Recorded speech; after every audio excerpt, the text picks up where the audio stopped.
Hello kabayan, magandang araw at magandang gabi. ODQT rin pala tayo kabayan, yung repair natin, yung pintuan, yung molding, saka yung sa baba na molding din sa pintuan. Blending yung driver side, yung panel naman, hindi na.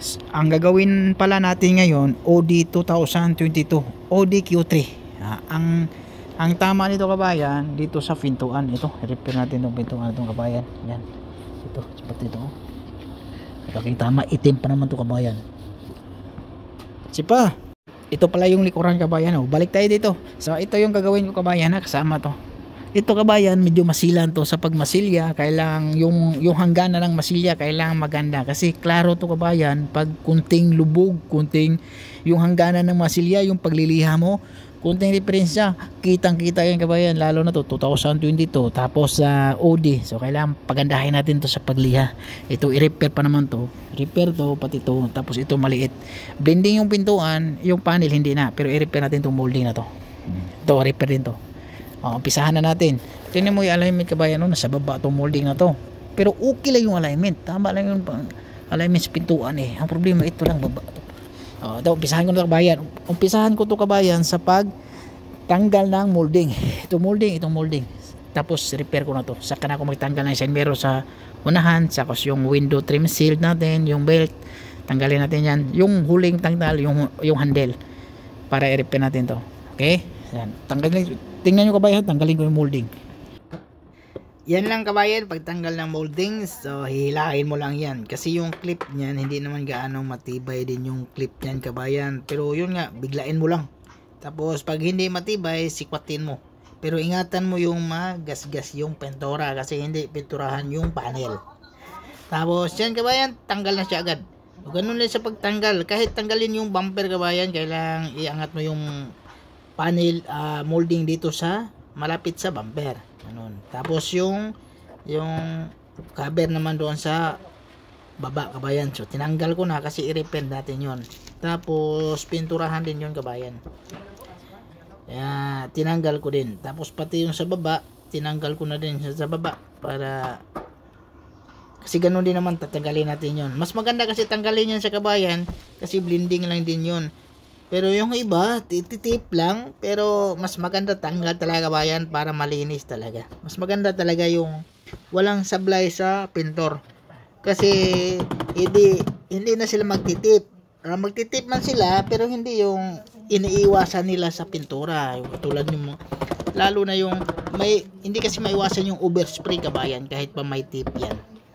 Tapos yan, i-repair ko na yung pintuan. Yan, yung repair natin kabayan, yung pintuan lang ha, yung likuran, yung driver side hindi na. Yan, pinalo ko lang siya. Kasi may lubog, hindi naman gaanong lubog lang siya kabayan, pero halata, grabe tingnan, pag tingnan mo dito, grabe, kasi itim kasi yung kulay niya. Pag itim kasi, iba masilan talaga yung itim kabayan kaysa puti. Hindi masilan talaga kabayan yung puti. Kahit pa yung masilya mo medyo makapal yung masilya mo, kunwari yung masilya mo makapal, tapos yung dugtungan doon pinakadulo klaro yan eh. Tapos pag pinturahan yan automatic, pag itim klaro talaga. Katulad unang liha kabayan, yung liha ko 40 yan, maliit lang yung kabayan, bakbakin natin yung pintura. So kailangan tanggal yung pintura kabayan bago ka maglagay ng masilya. So yun yung sinasabi ko na kailangan bakal, kita yung bakal bago masilya. Ganun dito kabayan, hindi yung ipakita yung bakal tapos primeran tapos masilya. Hindi, dito kitang bakal masilya.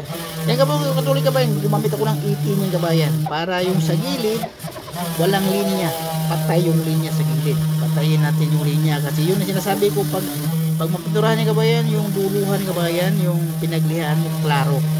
Kailangan patayin natin yan para pag masilya tayo, kasama din yan yung medyo patay na pinatay natin yung pinupod natin sa pinaka dulo niya kabilaan.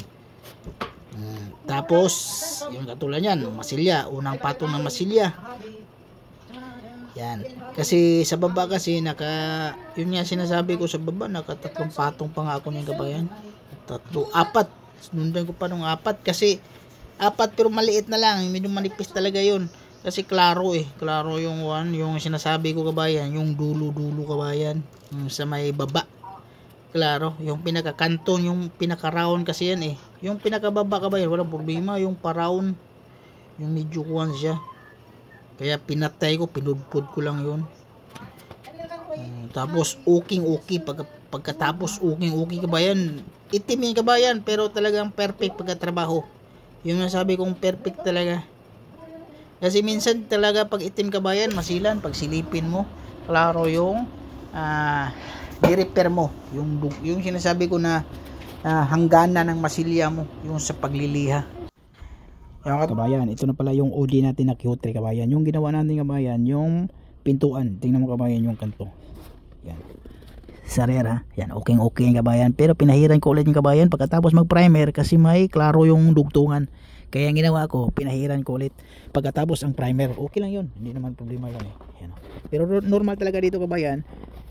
Hindi ka na mag-primer pagka putpurin mo ngayon, i-repair, putpurin mo yung pintura, pagpahid ka ng primer, magpahid ka ng masilya, hindi yung primer ka muna bago masilya, hindi pwede, bawal yun dito. Pero yun nga, yung sinabi ko, na primeran na, tapos pag klaro yung kuwan kabayan klaro yung lubog, hindi pa pala na primeran, wala pang primer kabayan, inulitan ko ulit ng masilya, kasi makapal yung masilya, tapos may dugtungan, klaro.